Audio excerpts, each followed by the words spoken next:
Have you ever wondered what it's like to wander Dutch Harbor in winter?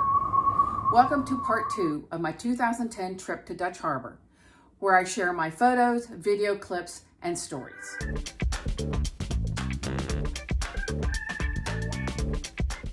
Hi, I'm Kip Piper with Travels with Kip, where I post weekly videos that show women how to travel solo at any age by sharing my travel stories, travel hacks, and reviews.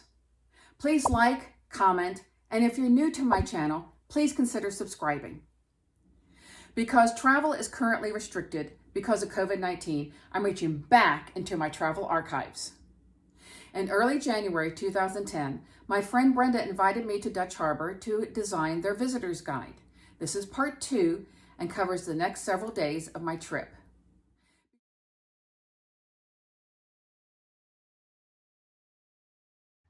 Being January, the sun didn't rise until about 9 a.m. in the morning, and then it started getting dark about 3 p.m.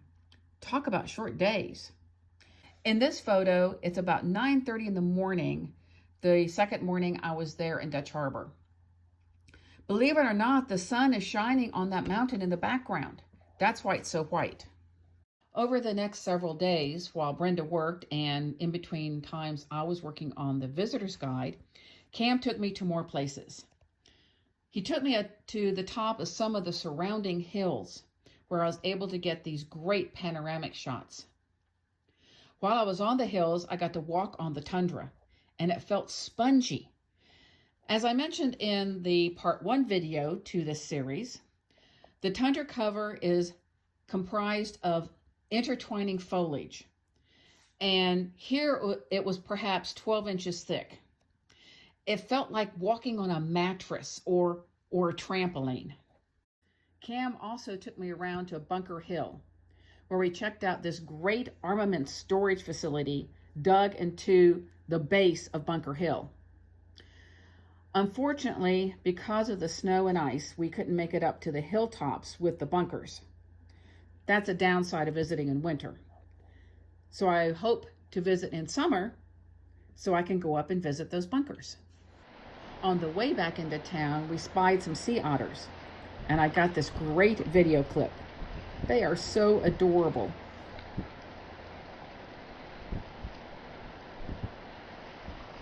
One day we went to the southeast side of town where we saw these eagles just hanging out on the side of a hill.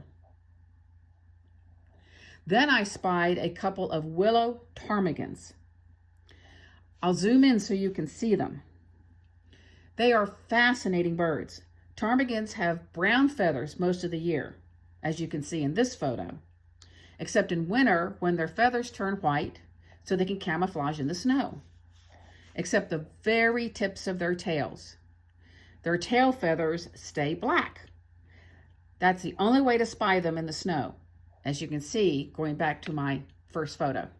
One day, Cam and I had lunch at the Unice Sports Bar, where he got me this great hat. Another day, we went back to the airport where we saw this young eagle hanging out. We were able to get pretty close to him so I could capture this short clip. Both males and females have white heads, so the ones with brown heads are young eagles. Then we went to the other side of the airport where I got a great panoramic shot of the runway. Coming back by the airport, I was able to film a plane landing. This one came up from the south.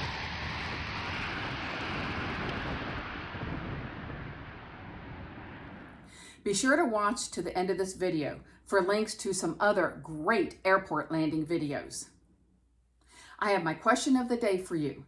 Which do you like better? Opilio crab, also known as snow crab, or king crab? Please comment below and let me know. I'll be looking for your comments. One day, Cam and Brenda took me to the Alaska Ship Supply, one of several massive grocery stores. They make Costco and Sam's Club look small. Believe me, photos just do not do them justice, so I didn't even bother to show you the interiors.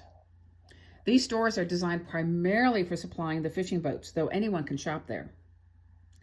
Take note, the closest Walmart is 1,000 miles away in Anchorage. So people from Dutch Harbor regularly fly to Anchorage for quote unquote town shopping. A very cool thing that Alaska Airlines did was partner with several of the stores in Dutch Harbor. So when a resident would spend money in those stores, they would get 1 mile credit with Alaska Airlines for every dollar they spent at that store. This really helped the residents in their regular shopping flights to Anchorage.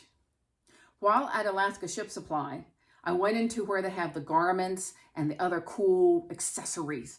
So while I was there, I did a very touristy thing and bought this Deadliest Catch cap. A sad note. Early during my stay in Dutch Harbor, Cam received a phone call that Phil Harris, the captain of the fishing vessel Cornelia Marie, had had a stroke. Brenda and Cam were devastated. Phil had visited them just a few days earlier before he left on his fishing trip. Of course, without question, I swore secrecy of my knowledge of this terrible event. Earlier in this video, I promised you links to the Dutch Harbor Visitor's Guide. Please check the description below for those links. I also promised links to great airport landing videos. Check the cards for links to those videos. Be sure to like, comment, and if you're new to my channel, please consider subscribing. Catch you in part 3 of my Dutch Harbor adventure.